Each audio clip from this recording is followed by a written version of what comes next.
Hi guys, ಎಲ್ರಿಗೂ ನಮಸ್ಕಾರ. ಎಲ್ರು ಹೇಗಿದ್ದೀರಾ? ಎಲ್ರು ಚೆನ್ನಾಗಿದ್ದೀರಾ ಅಂತ ಭಾವಿಸ್ತಾ ನನ್ನ ಚಾನಲ್ಗೆ ನಿಮ್ಮೆಲ್ಲರಿಗೂ ಸ್ವಾಗತ. ಹಾಗೆ ಫಸ್ಟ್ ಟೈಮ್ ನನ್ನ ಚಾನಲ್ನ ನೋಡ್ತಾ ಇದ್ರೆ ಪ್ಲೀಸ್ ಸಬ್ಸ್ಕ್ರೈಬ್ ಮಾಡ್ಕೊಳ್ಳಿ. ಹಾಗೆ ನನ್ನ ಚಾನಲ್ಗೆ ಸಪೋರ್ಟ್ ಮಾಡಿ. ಈ ವಿಡಿಯೋ ನಿಮಗೆ ಇಷ್ಟ ಆಗಿದ್ರೆ ಲೈಕ್ ಮಾಡೋದನ್ನ ಮರಿಬೇಡಿ.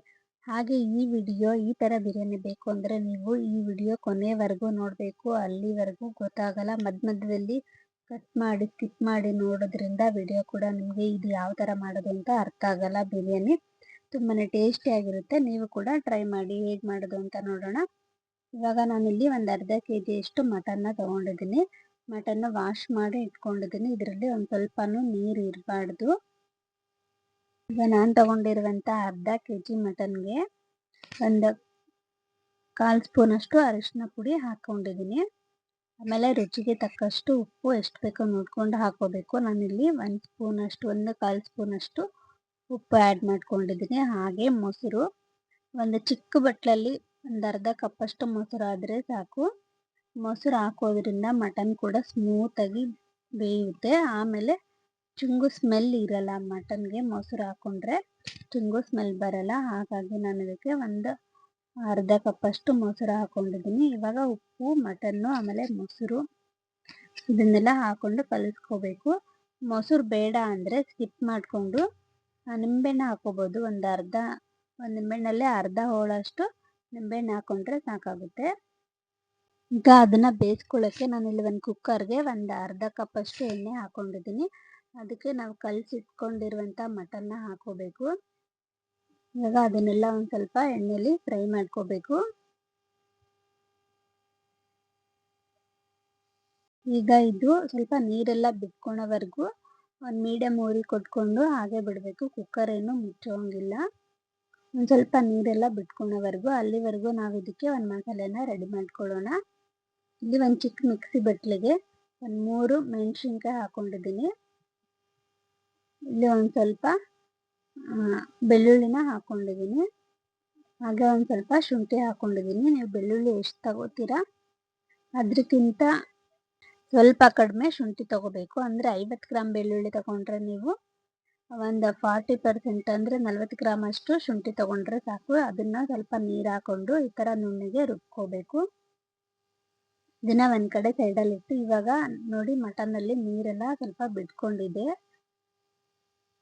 ನಾವು ತಕ್ಷಣ ಒಗ್ಗರಣೆಗೆ ಹಾಕಿದ ತಕ್ಷಣ ನೀರು ಹಾಕೋಬಾರ್ದು ಮಟನ್ಗೆ. ಯಾಕಂದರೆ ಅದರಲ್ಲಿ ನೀರಿನ ಅಂಶ ಎಷ್ಟಿರುತ್ತೆ ಅಂತ ಗೊತ್ತಾಗಲ್ಲ. ಹಾಗಾಗಿ ಸ್ವಲ್ಪ ನೀರು ಬಿಟ್ಕೊಂಡಿದ್ಮೇಲೆ ಈಗ ನಾನು ಇದಕ್ಕೆ 1.5 ಗ್ಲಾಸ್ ಅಷ್ಟು ನೀರು ಹಾಕೊಂಡಿದ್ದೀನಿ ಮಟನ್ ಬೇಯಿಸ್ಕೊಳ್ಳೋಕ್ಕೆ. ಆಮೇಲೆ ಶುಂಠಿ ಬೆಳ್ಳುಳ್ಳಿ ಪೇಸ್ಟ್ ಏನು ರುಬ್ಬಿಟ್ಕೊಂಡಿದ್ವಲ್ಲ, ಶುಂಠಿ ಬೆಳ್ಳುಳ್ಳಿ ಆಮೇಲೆ ಹಸಿಮೆಣ್ಸಿನ್ಕಾಯಿ ಅದನ್ನು 1 ಸ್ಪೂನ್ ಇದಕ್ಕೆ ಹಾಕೊಂಡಿದ್ದೀನಿ. ಇವಾಗ ಇದನ್ನು ಕುಕ್ಕರ್ ಮುಚ್ಚಿ ನಾನು ಇದನ್ನು ಸ್ವಲ್ಪ ಮಟನ್ ಬೇಯಲಿ ಸ್ವಲ್ಪ ಚೆನ್ನಾಗಿ ಅಂತ ಒಂದು 6 ವಿಸಿಲ್ ಬೇಯಿಸ್ಕೊಂಡು ತೆಗ್ದಿದ್ದೀನಿ. ನೋಡಿ ಈ ಥರ ಸ್ವಲ್ಪನೂ ನೀರಿಲ್ಲ, ಈ ಥರ ಇರಬೇಕು. ಈಗ ಬೆಂದಿರುವಂಥ ಮಟನ್ನ ನಾನು ಒಂದು ಪಾತ್ರೆಗೆ ಹಾಕೋತೀನಿ. ಇಲ್ಲಿಂದನೇ ಇದಕ್ಕೆ ಏನೇನು ಬೇಕು ರೆಸಿಪಿ ಏನೇನು ಬೇಕು ಐಟಮ್ಸ್ ಅಂತ ಗೊತ್ತಾಗೋದು. ವಿಡಿಯೋ ಸ್ಕಿಪ್ ಮಾಡಿದೆ ನೋಡಿ ಕೊನೆವರೆಗೂ. ನಾನು ಈರುಳ್ಳಿ ಫ್ರೈ ಮಾಡ್ಕೊಂಡಿರೋದು 1 ಕಪ್ ಅಷ್ಟು ಇದಕ್ಕೆ ಹಾಕೊಂಡಿದ್ದೀನಿ. ಮೊದಲೇ ಈರುಳ್ಳಿನ ಈ ಥರ ಫ್ರೈ ಮಾಡಿ ಇಟ್ಕೋಬೇಕು. ಆಮೇಲೆ ನಾನಿಲ್ಲಿ 2 ಗ್ಲಾಸ್ ಅಕ್ಕಿ ಹಾಕ್ತಾ ಇದ್ದೀನಿ. ಅಂದರೆ ಒಂದು 350 ಗ್ರಾಮ್ ಅಷ್ಟು ಅಕ್ಕಿ ಹಾಕ್ತಿದ್ದೀನಿ. ಅಷ್ಟಕ್ಕೆ ಎಷ್ಟು ಬೇಕೋ ನೋಡಿಕೊಂಡು ನಾವು ಮಸಾಲೆನ ಹಾಕೋಬೇಕಾಗುತ್ತೆ. ಚಿಲ್ಲಿ ಪೌಡ್ರು 1 ಸ್ಪೂನ್ ಹಾಕೊಂಡಿದ್ದೀನಿ. ಮತ್ತು 1/4 ಸ್ಪೂನ್ ಅಷ್ಟು ಅರಿಶಿನ ಪುಡಿ. ನಾವು ಮಟನ್ ಬೇಯಿಸೋಕ್ಕೂ ಹಾಕೊಂಡಿದ್ದೆ, ಹಾಗಾಗಿ ನಾನು ಒಂದು 1/4 ಸ್ಪೂನ್ ಅಷ್ಟು ಅರಿಶಿನ ಪುಡಿನ ಹಾಕೊಂಡಿದ್ದೀನಿ.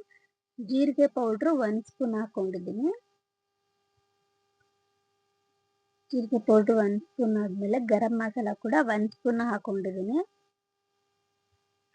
ಜೀರಿಗೆ powder, red chilli powder, garam masala 3 ಕೂಡ 1 ಸ್ಪೂನ್ ಹಾಕೊಂಡಿದ್ದೀನಿ. ಆಮೇಲೆ ನಾವು ರುಬ್ಬಿಟ್ಕೊಂಡಿರ್ತೀವಲ್ಲ ಶುಂಠಿ ಬೆಳ್ಳುಳ್ಳಿ ಆಮೇಲೆ ಹಸಿಮೆಣ್ಸಿನ್ಕಾಯಿ ಪೇಸ್ಟ್ನ ಅದೆಷ್ಟು ಇರುತ್ತೋ ಅಷ್ಟು ಹಾಕೋಬೇಕು. ಅಂದರೆ ಅರ್ಧ kg ಮಟನ್ಗೆ 2 ಗ್ಲಾಸ್ ಅಕ್ಕಿ ಅಂದರೆ 350 ಗ್ರಾಮ್ ಅಕ್ಕಿ ಹಾಕೊಂಡಿದ್ದೀನಿ. 50 ಗ್ರಾಮ್ ಶುಂಠಿ, 50 ಗ್ರಾಮ್ ಬೆಳ್ಳುಳ್ಳಿ, 40 ಗ್ರಾಮ್ ಶುಂಠಿ ಇಷ್ಟು ಕೂಡ ಸಮ ಪ್ರಮಾಣದಲ್ಲೇ ತಗೋಬೇಕು. ಇವಾಗ ಇದಕ್ಕೆ ಚಕ್ಕೆ, ಲವಂಗ, ಏಲಕ್ಕಿ, ಆಮೇಲೆ ಅನಾನಸು, ಮರಾಠಿ ಮೊಗ್ಗು, ಪಲಾವ್ ಎಲೆ, ಕಾಳು ಮೆಣಸು ಇಷ್ಟು ಕೂಡ ಸ್ಪೈಸಿ ಐಟಮ್ನ ಹಾಕೊಂಡಿದ್ದೀನಿ. ಆಮೇಲೆ ಇದಕ್ಕೆ ಮತ್ತೆ ನಾನು ಒಂದು ಅರ್ಧ ಕಪ್ಪಷ್ಟು ಮೊಸರು ಹಾಕೊಂಡಿದ್ದೀನಿ. ಕೊತ್ತಂಬರಿ ಸೊಪ್ಪು ಒಂದು ಅರ್ಧ ಕಪ್ಪು ಪುದೀನ ಸೊಪ್ಪು ಇಷ್ಟು ಕೂಡ ಹಾಕೋಬೇಕು ಇದಕ್ಕೆ. ಈಗ ನಾವು ಹಾಕೊಂಡಿರುವಂತ ಎಲ್ಲ ಪದಾರ್ಥನೂ ಕಲಿಸ್ಕೋಬೇಕು ನೀಟಾಗಿ. ಆಮೇಲೆ ಇದೇ ಥರನೇ ನೀವು ಮಟನ್ನೇ ಬೇಕು ಅಂತ ಏನಿಲ್ಲ, ಮಟನ್ ಇಲ್ಲ ಅಂದರೆ ಚಿಕನ್ ಸೇಮ್ ಇದೇ ಥರನೇ. ಆದರೆ ಚಿಕನ್ನು ಸ್ಟಾರ್ಟಿಂಗೆಲ್ಲ ಬೇಯಿಸ್ಕೋಬಾರ್ದು. ನಾನೇನು ಮಟನ್ ಬೇಯಿಸ್ಕೊಂಡಿರ್ತೀನಿಲ್ಲ ಆ ಥರ ಬೇಯಿಸ್ಕೋಬೇಡಿ. ಇದೇ ಥರನೇ ಕಲಿಸ್ಕೊಂಡು ಆಮೇಲೆ ಒಗ್ಗರಣೆಗೆ ಹಾಕೋಬೋದು.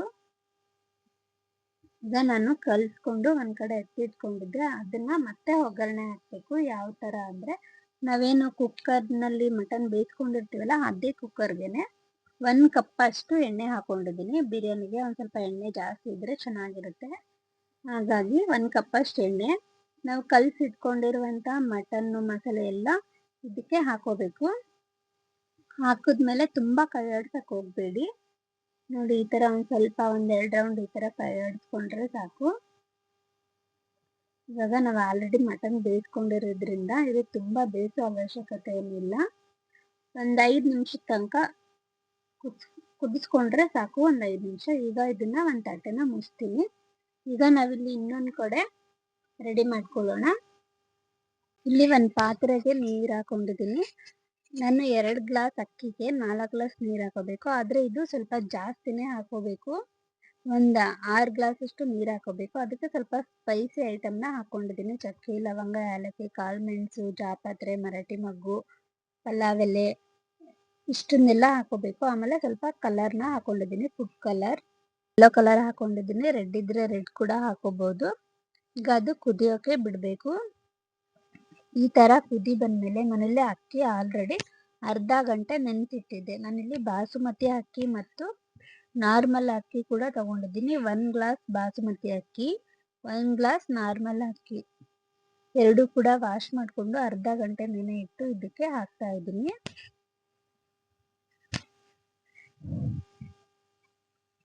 ಇವಾಗ ಅಕ್ಕಿ ಎಲ್ಲ ಹಾಕಿದ್ಮೇಲೆ ಒಂದು ಸ್ವಲ್ಪ ಕೈ ಆಡಿಸ್ಬೇಕು.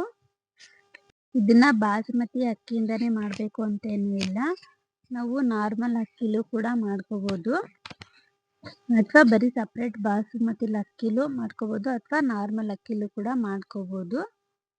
ನಿಮ್ಗೆ ಯಾವ ಥರ ಅನುಕೂಲ ಇರುತ್ತೋ ಆ ಥರ ಮಾಡಿಕೊಂಡ್ರು ಕೂಡ ತುಂಬ ಚೆನ್ನಾಗಿ ಕೂಡ ಬರುತ್ತೆ ಬಿರಿಯಾನಿ. ಇವಾಗ ನಾನು ಇದಕ್ಕೆ ಉಪ್ಪು ಹಾಕ್ತಾ ಇದ್ದೀನಿ.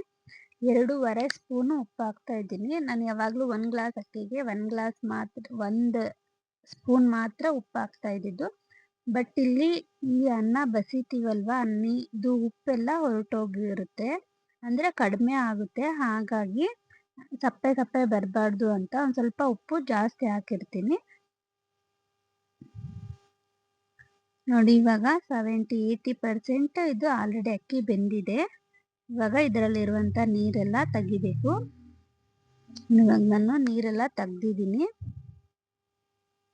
ಆಮೇಲೆ ಅದು ನೀರೆಲ್ಲ ತೆಗೆದ್ಮೇಲೆ ಅದನ್ನು ಬಿಸಾಕ್ಬಾರ್ದು, ಹಂಗೆ ಇಟ್ಕೋಬೇಕು. ಯಾಕೆ ಅಂತ ನಾನು ಮುಂದೆ ಹೇಳ್ತೀನಿ. ವಿಡಿಯೋ ಸ್ಕಿಪ್ ಮಾಡದೆ ಕೊನೆವರೆಗೂ ನೋಡಿ. ಇವಾಗ ಇದನ್ನ ನಾವು ಬೇಯಿಸೋಕ್ಕೇನು ಇಟ್ಕೊಂಡಿರ್ತೀವಲ್ಲ, ಈ ಮಟನಲ್ಲಿ ನೋಡಿ ಗ್ರೇವಿ ಆಲ್ರೆಡಿ ತುಂಬಾ ಚೆನ್ನಾಗಿದೆ. ಇದನ್ನ ನೀವು ಬರೀ ಸಪ್ರೇಟ್ ಗ್ರೇವಿ ಥರ ಬೇಕಾದ್ರೆ ಹಿಂಗೆ ಅನ್ನಕ್ಕೆ ವೈಟ್ ರೈಸ್ಗೂ ಕೂಡ ಹಾಕೊಂಡು ತಿನ್ಬೋದು. ತುಂಬಾ ಟೇಸ್ಟಿಯಾಗಿರುತ್ತೆ. ವೈಟ್ ರೈಸ್, ಚಪಾತಿಗೆ, ರೊಟ್ಟಿಗೆ ಹಾಗೆ ಕೂಡ ತಿನ್ಬೋದು.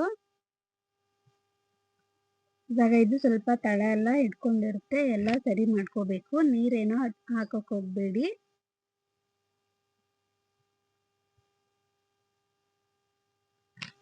ಮಟನ್ ಗ್ರೇವಿ ತಳ ಹಿಡಿತಾ ಇರುತ್ತೆ, ಆಗಾಗ ನಾವು ಕೈ ಆಡಿಸ್ತಾ ಇರಬೇಕು. ಆವಾಗ ಸೀದೋಗಲ್ಲ ಗ್ರೇವಿ ಕೂಡ, ಯಾಕಂದರೆ ನಾವು ನೀರು ಜಾಸ್ತಿ ಕೆಳಗಡೆ ಬಿಟ್ಟಿರಲ್ಲ ಎಣ್ಣೆಲೆ. ಇದನ್ನು ಇನ್ನೊಂದು ಸ್ವಲ್ಪ ದಮ್ ಕಟ್ಟಬೇಕಾಗುತ್ತೆ. ಇವಾಗ ನಾವು ಬೇಯಿಸಿಟ್ಕೊಂಡಿರುವಂಥ 70% ಅಕ್ಕಿನ ಇದಕ್ಕೆ ಹಾಕೋಬೇಕು. ಇವಾಗ ಹಾಕೊಂಡಿದ್ಮೇಲೆ ಅದೆಲ್ಲ ಅನ್ನನೆಲ್ಲ ಸರಿಸಮ ಮಾಡಿ ನಾವು ಫ್ರೈ ಮಾಡಿ ಇಟ್ಕೊಂಡಿರುವಂಥ ಈರುಳ್ಳಿ ಮತ್ತು ಪುದೀನ ಇದನ್ನೆಲ್ಲ ಹಾಕೋಬೇಕು. ಈ ಬಿರಿಯಾನಿಗೆ ನೀವು ಆಲ್ರೆಡಿ ಮೊದಲೇನೆ ಈರುಳ್ಳಿನ ಫ್ರೈ ಮಾಡಿ ಇಟ್ಕೋಬೇಕಾಗುತ್ತೆ. 1-2 ಕಪ್ ಅಷ್ಟು ಈರುಳ್ಳಿನ ನೀವು ಫ್ರೈ ಮಾಡಿ ಇಟ್ಕೊಂಡ್ರೆ ಬಿರಿಯಾನಿ ಬೇಗ ಕೂಡ ಆಗುತ್ತೆ. ನೋಡಿ, ನಾನು ಇದು ಗಂಜಿದೇನು ಅನ್ನ ಬಸ್ತಿರ್ತೀನಲ್ಲ ಬಾಸುಮತಿ ಅಕ್ಕಿ, ಮಾಮೂಲಿ ಅಕ್ಕಿ ಅದೇನು ಬಸ್ತಿರ್ತೀನಲ್ಲ ಅನ್ನ, ಅದ್ರದ್ದು ನೀರು 1 ಕಪ್ ಅಷ್ಟು ಇದಕ್ಕೆ ಹಾಕೋಬೇಕು ಮೇಲ್ಗಡೆ. ನಾನು ಯಾವ ಥರ ತೋರಿಸ್ದೆ ಆ ಥರನೇ ಹಾಕೋಬೇಕಾಗುತ್ತೆ. ಯಾಕಂದರೆ ನಾವು ಒಂದು 10 ಮಿನಿಟ್ಸ್ ಆದರೂ ಇದನ್ನ ಅನ್ನನ ಪೊಂಗಕ್ಕೆ ಬಿಡಬೇಕು. ಈಗ ಇದಕ್ಕೆ ಒಂದು ಅರ್ಧ ಕಪ್ ಅಷ್ಟು ತುಪ್ಪನ ಹಾಕ್ತಾ ಇದ್ದೀನಿ. ತುಪ್ಪ ಹಾಕೋದ್ರಿಂದ ಫ್ಲೇವರ್ ಕೂಡ ತುಂಬಾನೇ ಚೆನ್ನಾಗಿರುತ್ತೆ. ಇವಾಗ ಇದನ್ನ ಕುಕ್ಕರಲ್ಲಿ ಮುಚ್ತೀನಿ. ಹಿಂಗೆ ವಿಸಿಲ್ ಏನೂ ಬಿಡಂಗಿಲ್ಲ, ಲೋ ಫ್ಲೇಮಲ್ಲಿ 8ರಿಂದ ಬರೀ 10 ನಿಮಿಷದವರೆಗೂ ಮಾತ್ರ ಬಿಡಬೇಕು. ಜಾಸ್ತಿ ಹೊತ್ಬಿಟ್ರೆ ಅನ್ನ ಎಲ್ಲ ಕೆಳಗಡೆ ಗ್ರೇವಿ ಏನಿರುತ್ತೆ ಅದೆಲ್ಲ ಸೀದೋಗುತ್ತೆ. ಹಾಗಾಗಿ ಬರೀ 8ರಿಂದ 10 ನಿಮಿಷ ನಾನು ಇವಾಗ ಬಿಟ್ಟು ಇದನ್ನ ಓಪನ್ ಮಾಡಿದ್ದೀನಿ. ನೋಡಿ ಎಷ್ಟು ಘಮ, ಫ್ಲೇವರ್ ತುಂಬಾನೇ ಚೆನ್ನಾಗಿರುತ್ತೆ. ನೀವು ಕೂಡ ಟ್ರೈ ಮಾಡಿ, ಎಷ್ಟು ಚೆನ್ನಾಗಿರುತ್ತೆ ಅಂತ ನೀವೇ ಕಮೆಂಟ್ ಬಾಕ್ಸಲ್ಲಿ ನನಗೆ ಹೇಳಿ. ಹಾಗೆ ಇದನ್ನ ಕಲಿಸ್ಬೇಕಾದ್ರೆ ಫುಲ್ ಅನ್ನನೆಲ್ಲ ಕಲ್ಸಕ್ಕೆ ಹೋಗ್ಬೇಡಿ. ಇವಾಗ ನಾವು ಬಾತು ಅದೆಲ್ಲ ಮಾಡಿದಾಗ ಚೆನ್ನಾಗಿ ಕಲಿಸ್ತೀವಲ್ವ, ಆ ಥರ ಕಲ್ಸಕ್ಕೆ ಹೋಗ್ಬೇಡಿ. ಯಾಕಂದರೆ ಇದು ಬಾಸುಮತಿ ಅಕ್ಕಿ ಉದ್ದುದ್ದ ಇರುತ್ತಲ್ಲ, ಅದೆಲ್ಲ ಪುಡಿ ಆಗಬಾರ್ದು. ಹಾಗಾಗಿ ನೋಡಿ ಈ ಥರ ನಿಧಾನವಾಗಿ ಕಲಿಸ್ಕೊಳ್ಳಿ. ಫುಲ್ ಅನ್ನನೆಲ್ಲ ಕಲ್ಸಕ್ಕೆ ಹೋಗ್ಬೇಡಿ. ಇದು ಸ್ವಲ್ಪ ಅಂದರೆ ಸ್ವಲ್ಪ ವೈಟ್ ಅನ್ನ, ಆಮೇಲೆ ಅಂದರೆ ಪ್ಲೇನ್ ಅನ್ನ, ಆಮೇಲೆ ಸ್ವಲ್ಪ ಮಸಾಲೆ ಇತ್ತು ಅಂದರೆ ಅದು ಕಲಿಸ್ಕೊಂಡು ತಿನ್ನೋಕ್ಕೆ ತುಂಬಾ ಟೇಸ್ಟಿಯಾಗಿ ಕೂಡ ಇರುತ್ತೆ. ಹಾಗೆ ಈ ವಿಡಿಯೋ ನಿಮಗೆ ಇಷ್ಟ ಆಗಿದ್ರೆ ಲೈಕ್ ಮಾಡಿ, ಸಬ್ಸ್ಕ್ರೈಬ್ ಮಾಡಿ. Thank you so much. Next ವಿಡಿಯೋದಲ್ಲಿ ಮತ್ತೆ ಸಿಗೋಣ.